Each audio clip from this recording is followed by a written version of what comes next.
Welcome to our channel of IGNOU Audiobooks, Indira Gandhi National Open University, School of Extension.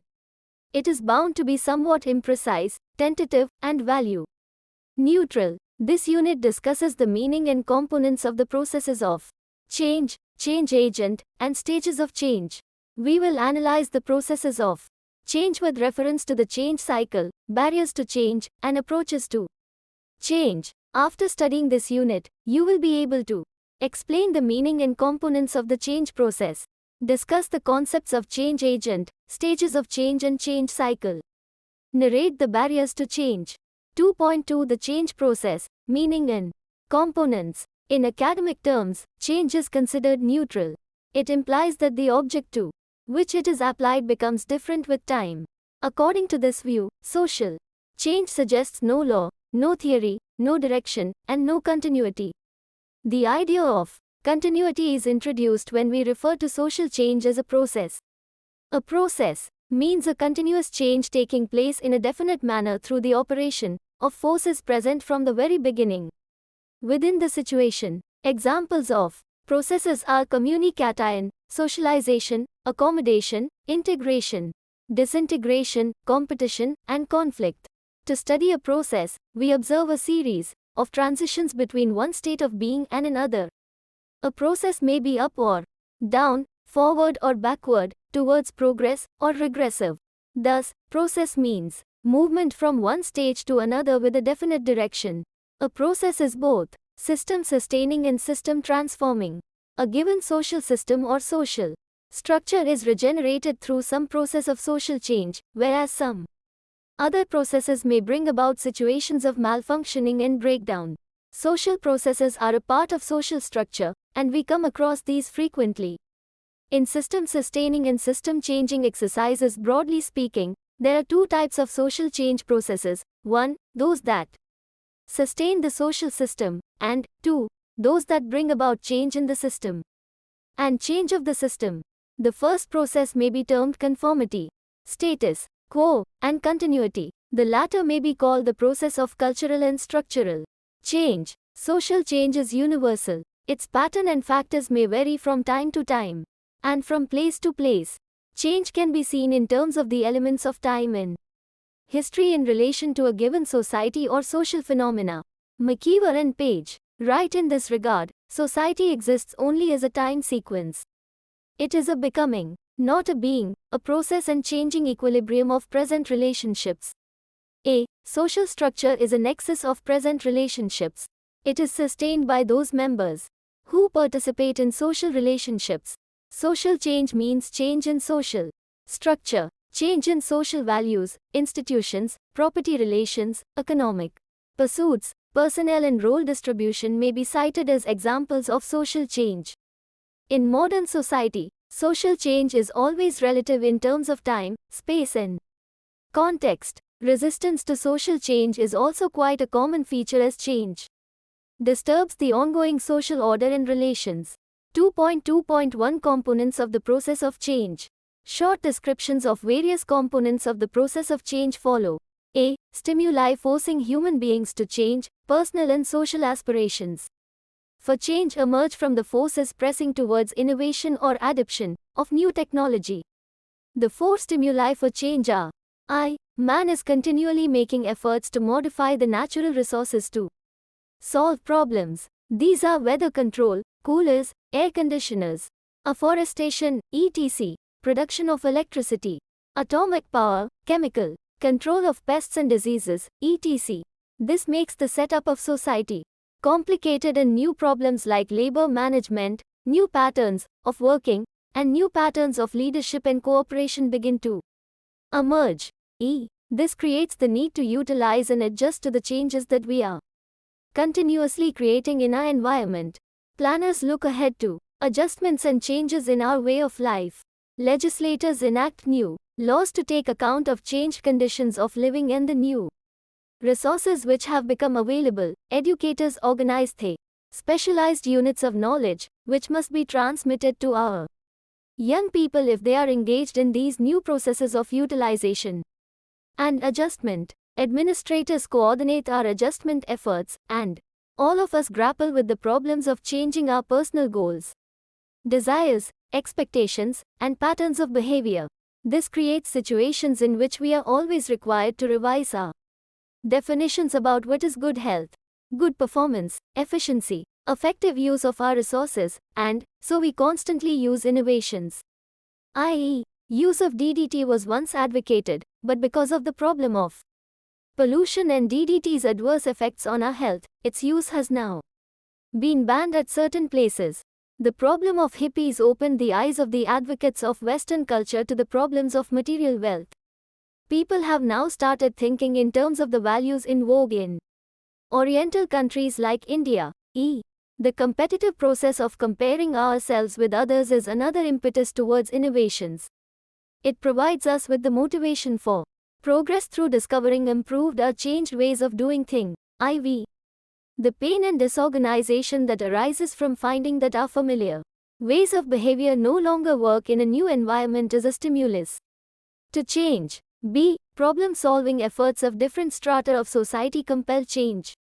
4 types of dynamic systems. The individual personality, the facet-of-face group, the organizations, and the community, are related with change in a society. Individual personality. Different personality systems have various customary ways of solving problems. Some personality systems exhibit patterns of trust, while others exhibit patterns of distrust.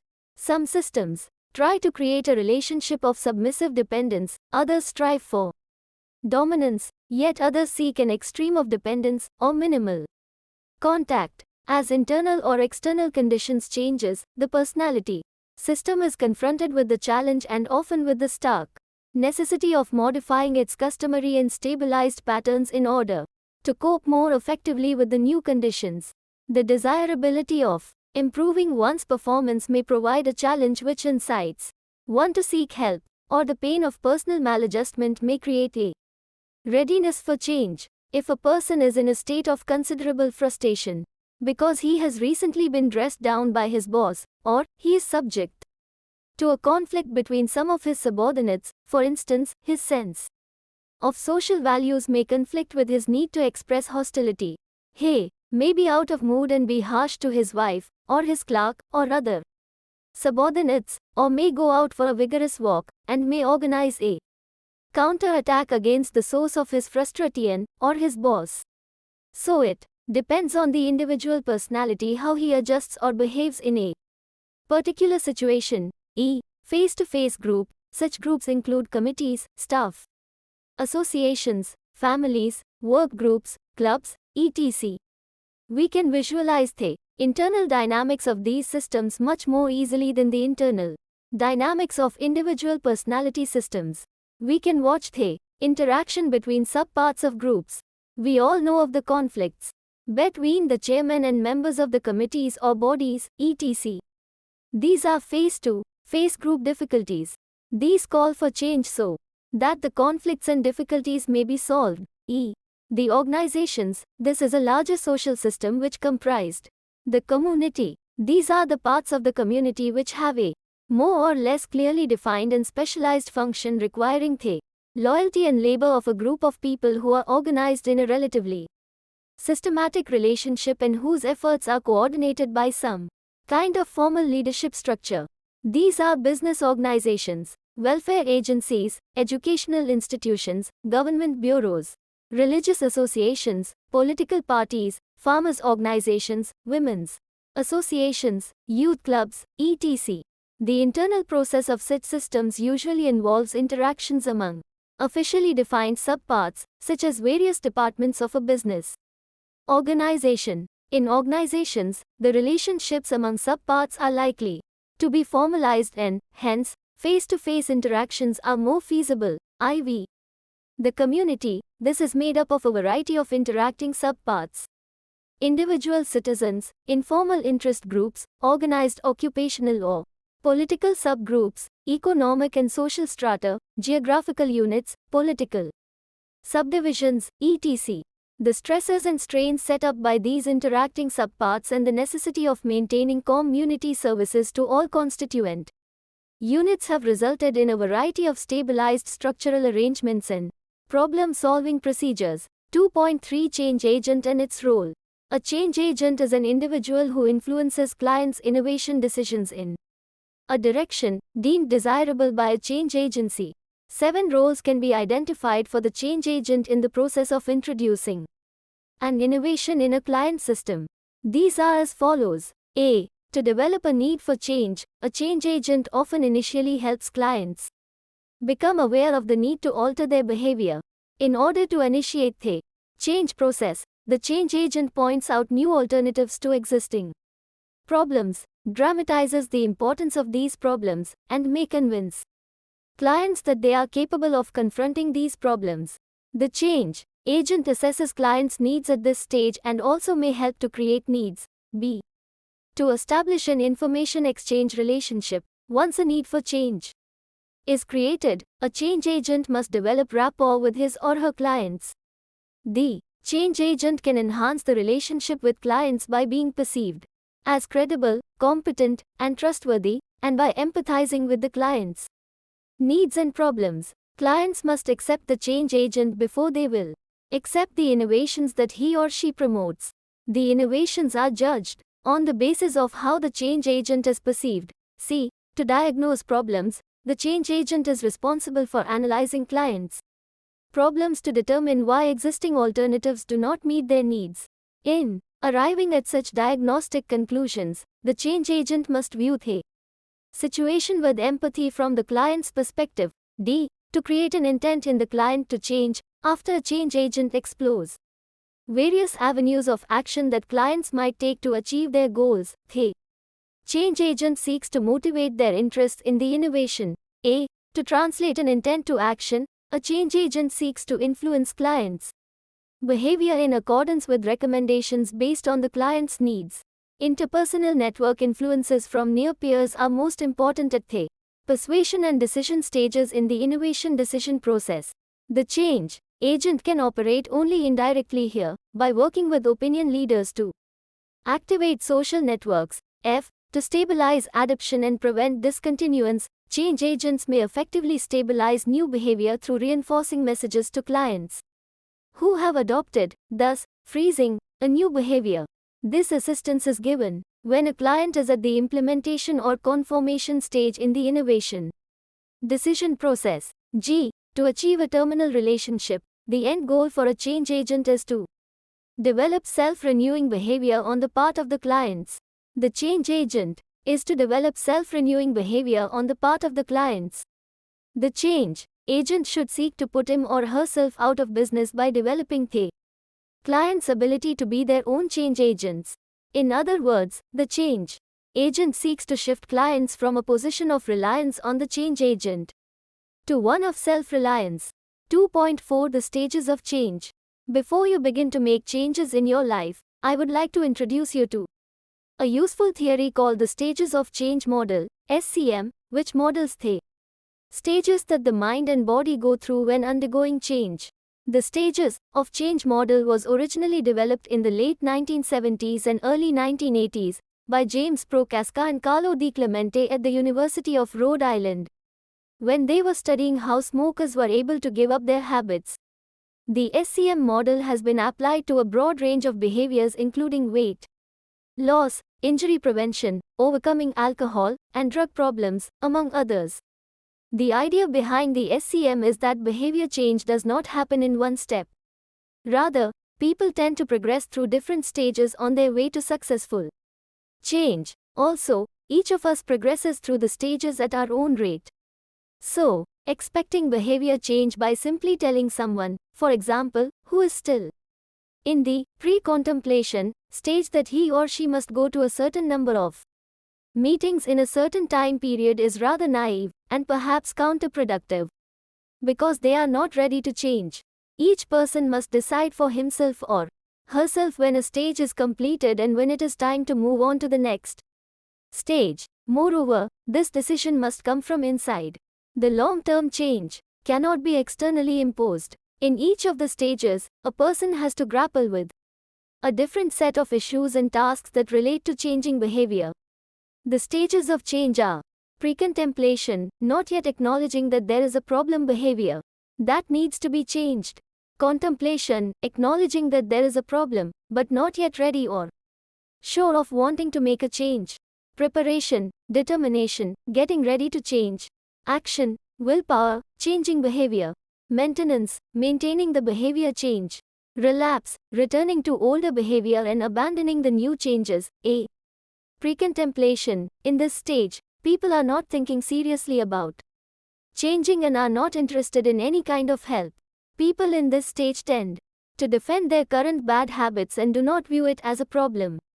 They may be defensive in the face of other people's efforts to pressure them to quit. They do not focus their attention on quitting and tend not to discuss their bad habit with others. This stage is called denial. B. Contemplation. In the contemplation stage, people are more aware of the personal consequences of their bad habit and they spend time thinking about their problem. Although they are able to consider the possibility of changing, they tend to be ambivalent about it. In this stage, people are in a teeter-totter, weighing the pros and cons of quitting or modifying their behavior. Although they think about the negative aspects of their bad habit and the positive associated with giving it up or reducing, they may doubt that the long-term benefits associated with quitting will outweigh the short-term costs. It might take as little as a couple of weeks, or as long as a lifetime to get through the contemplation stage. In fact, some people think about giving up their bad habit and may die never having gotten beyond this stage. On the plus side, people are more open to receiving information about their bad habit and more likely to actually use educational interventions and reflect on their own feelings and thoughts concerning their bad habit. C. Preparation, determination. In the preparation, determination stage, people have made a commitment to make a change. Their motivation for changing is reflected by statements such as, "I've got to do something about this. This is serious. Something has to change. What can I do?" This is sort of a research phase. People are now taking small steps towards cessation. They are trying to gather information, sometimes by reading things like this, about what they will need to do to change their behavior. Or, they will call a lot of clinics, trying to find out what strategies and resources are available to help them in their attempt. Too often, people skip this stage. They try to move directly from contemplation into action and fall flat on their face because they haven't adequately researched or accepted what it is going to take to make this major lifestyle change. D. Action, willpower. This is the stage where people believe they have the ability to change their behavior and are actively involved in taking steps to change their bad behavior by using a variety of different techniques. This is the shortest of all the stages. The amount of time people spend in action varies. This is a stage when people most depend on their own willpower. They are making overt efforts to quit or change a behavior and are at the greatest risk of relapse. Mentally, they review their commitment to themselves and develop plans to deal with both personal and external pressures that may lead to slips. They may use short-term rewards to sustain their motivation and analyze their behavior change efforts in a way that enhances their self-confidence. People in this stage also tend to be open to receiving help and are also likely to seek support from others, a very important element. Hopefully, people will then move to the next stage. A. Maintenance. Maintenance involves being able to successfully avoid any temptations to return to the renounced bad habit. The goal of the maintenance stage is to maintain the new status quo. People in this stage tend to remind themselves of how much progress they have made. People in maintenance constantly reformulate the rules of their lives and are acquiring new skills to deal with life and avoid relapse. They are able to anticipate the situations in which a relapse could occur and prepare coping strategies in advance. They remain aware that what they are striving for is personally worthwhile and meaningful. They are patient with themselves and recognize that it often takes a while to let go of old behavior patterns and practice new ones until the new habits are second nature to them. Even though they may have thoughts of returning to their old bad habits, they resist the temptation and stay on track. F. Relapse. Along the way to permanent cessation or stable reduction of a bad Habit. Most people experience relapse. In fact, it is much more common to have at least one relapse than not. Relapse is often accompanied by feelings of discouragement and seeing oneself as a failure. While relapse can be discouraging, the majority of people who quit do not follow a straight path to a lifetime free of self-destructive habits. Rather, they cycle through the 5 stages several times before achieving a stable lifestyle change. Consequently, the stages of change model considers relapse to be normal. In fact, relapses can be important opportunities for learning and becoming stronger. Relapsing is like falling off a horse. The best thing you can do is get right back on again. However, if you do fall off the horse and relapse, it is important that you do not fall back to the pre-contemplation or contemplation stages. Rather, restart the process again at preparation, action, or even the maintenance stages. G. Transcendence. Eventually, if you maintain maintenance long enough, you will reach a point where you will be able to work with your emotions and understand your own behavior and view it in a new light. This is the stage of transcendence, a transition to a new life. In this stage, not only is your bad habit no longer an integral part of your life, but to return to it would seem atypical, abnormal, even weird to you. When you reach this point in your process of change, you will know that you have transcended the old bad habits and that you are truly becoming a new you, who no longer needs the old behavior to sustain yourself. 2.5 The change cycle. Change has always been a necessary aspect of life and work, and our world is changing more rapidly than ever. It is likely that one will have to cope with a variety of changes in the near future. The components of change cycle are A. Stages of change. B. Sudden change. C. Many cycles of change. D. The positive and negative change cycle. Your success and fulfillment, your emotional, mental, spiritual, and physical well-being depend on how well you adapt to change. People react, respond, and adjust to change in a sequence of 6 predictable stages. The change cycle model identifies the thoughts, feelings, and behavior associated with each stage of change. There is no better map to assist you in navigating through the changes. A. Stages of change. Stage 1 Loss to safety. In Stage 1, you admit to yourself that regardless of whether or not you perceive the change to be good or bad, there will be a sense of loss of what was. Stage 2 Doubt to reality. In this stage, you doubt the facts, doubt your doubts, and struggle to find information about the change that you believe is valid. Resentment, skepticism, and blame cloud your thinking. Stage 3 Discomfort to motivation. You will recognize Stage 3 by the discomfort it brings. The change and all it means has now become clear and starts to settle in. Frustration and lethargy rule until possibility takes over. The danger zone. The danger zone represents the pivotal place where you make the choice either to move on to Stage 4 and discover the possibilities the change has presented, or to choose fear and return to Stage 1. Stage 4 Discovery to perspective. Stage 4 represents the light at the end of the tunnel. Perspective, anticipation, and a willingness to make decisions give a new sense of control and hope. You are optimistic about a good outcome because you have choices. Stage 5 Understanding. In Stage 5, you understand the change and are more confident, think pragmatically, and your behavior is much more productive. Stage 6 Integration. By this time, you have regained your ability and willingness to be flexible. You have insight into the ramifications, consequences, and rewards of the change, past, present, and future. B. Sudden change. Change always follows this basic process, although it may sometimes start at step 2, with no warning. An accident or an unexpected business reversal are such changes. With sudden change, there is no sense that something's up. You cannot prepare in advance, but the other steps in the change cycle remain the same. Starting at step 2, you must first determine the nature of the situation.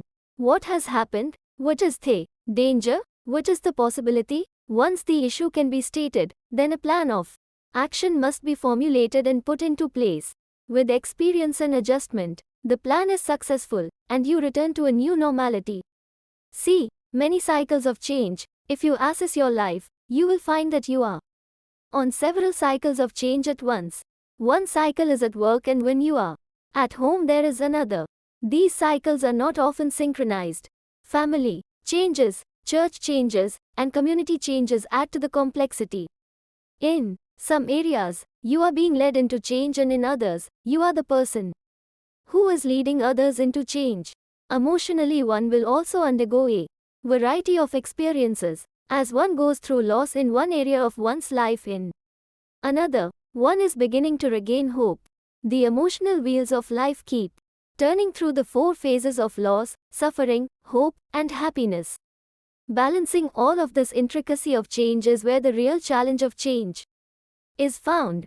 D. The positive and negative change cycle. Just as there is a negative cycle of emotions experienced when the change is not to the liking of the person in question, so also there is a positive cycle. Not all people experience change as a bad thing. Some will benefit from the change, while others just find change in itself intriguing and exciting. The change cycle is given in the following figure, followed by discussion. I. Uninformed optimism. In the first stage of positive change, people are excited and intrigued by the change. They look forward to it with eager anticipation, building a very positive and often over-optimistic view, for example, that it will be much easier for them to resolve all of their current issues. And, for a time after the change, sometimes sadly short, there is a honeymoon period, during which they are positively happy with the change. E. Informed pessimism. The honeymoon period does not last forever, and the rose-tinted glasses start to fade as the untidiness of reality starts to bite. The person finds that things have not all fallen into place, that other people have not magically become as cooperative as they expected, and that things are just not as easy as they had expected. This pushes them over into a period of gloom when they realize that perfection, after all, is not that easy to attain. This may evidence itself in mutterings and grumblings, but still does not reach the depths of the depression stage of negative change perception, unless the person flips into a delayed negative cycle. E. Informed optimism. Before long, however, their original optimism starts to reassert itself, now tinted by resignation to the reality of the situation. After all, things are not that bad, and a positive sense of potential begins to creep back. As they look around them and talk to other people, they make realistic plans and move forward with an informed sense of optimism. IV. Completion. Eventually, things reach a relatively steady platform of realistic and workable action. The person is probably happier than they were before the change started, and, with their realistic vision, have the potential to reach giddier heights of happiness as they achieve more of their potential. 2.6 The barriers to change.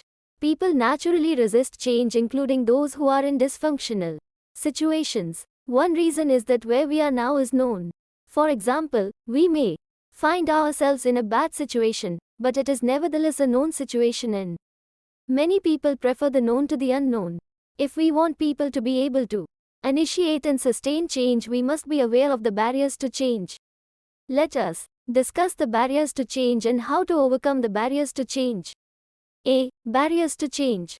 A degree of resistance is normal since change is disruptive and stressful. Moreover, a degree of skepticism can be healthy, especially where there are weaknesses in the proposed changes. However, resistance will also impede the achievement of organizational objectives. Some of the reasons for resistance to change are discussed below. Cotter and Schlesinger have identified basic causes of resistance to change.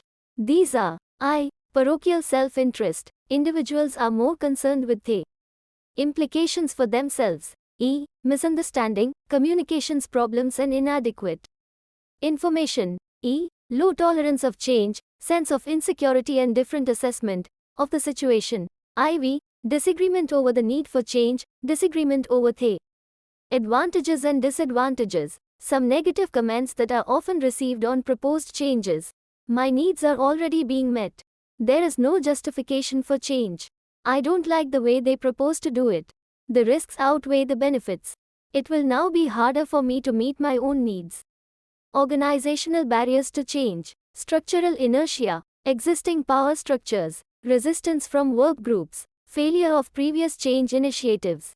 B. Individual barriers to change, tradition and set ways, loyalty to existing relationships, failure to accept the need for change, insecurity, preference for the existing arrangements, breakup of work groups, difference in personal ambitions, fear of, loss of power, loss of skills, loss of income. The unknown, redundancy, inability to perform as well in the new situation, inappropriate change management. Change is often resisted because of a failure in the way it is introduced. Failure to explain the need for change, failure to provide information, failure to consult, negotiate, and offer support and training, lack of involvement in the process, failure to build trust and sense of security, poor employee relations. Why change should be welcomed. Change can produce positive benefits for the individual, opportunities for personal change and development, provides a new challenge, reduces the boredom of work, opportunity to participate and shape the outcome. C. Overcoming resistance to change, 6 change approaches. Cotter and Schlesinger set out 6 change approaches to deal with resistance to change. I. Education and communication, where there is a lack of information or inaccurate information and analysis. One of the best ways to overcome resistance to change is to educate people about the effort. This helps people to see logic in the change effort. E. Participation and involvement. People should be invited to participate and involve themselves in the change effort. This way they will not resist change. E. Facilitation and support. Where people are resisting change due to adjustment problems, managers can head off potential resistance by being supportive of employees during difficult times.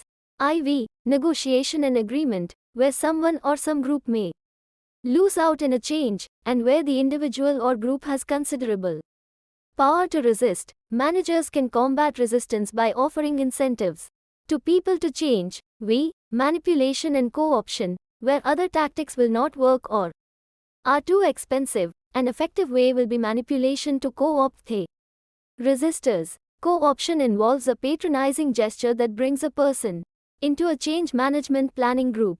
This often involves selecting leaders of the resistors to participate in the change effort. V. Explicit and implicit coercion. This is used where speed is essential and is only a last resort. Managers can explicitly and implicitly force employees into accepting change by making clear that resisting change can lead to losing jobs, firing, transferring, or not promoting employees. 2.7 Summary. In this unit, we discussed the meaning of process of change. Next, we took a closer look at components of the process of change, followed by a detailed discussion on the role of change agent in the process of change. The other 3 important aspects covered in this unit are the stages of change, the change cycle, and the barriers to change. We also took a closer look at components of the processes of change. Thank you for watching. We will see you in the next video with the next chapter.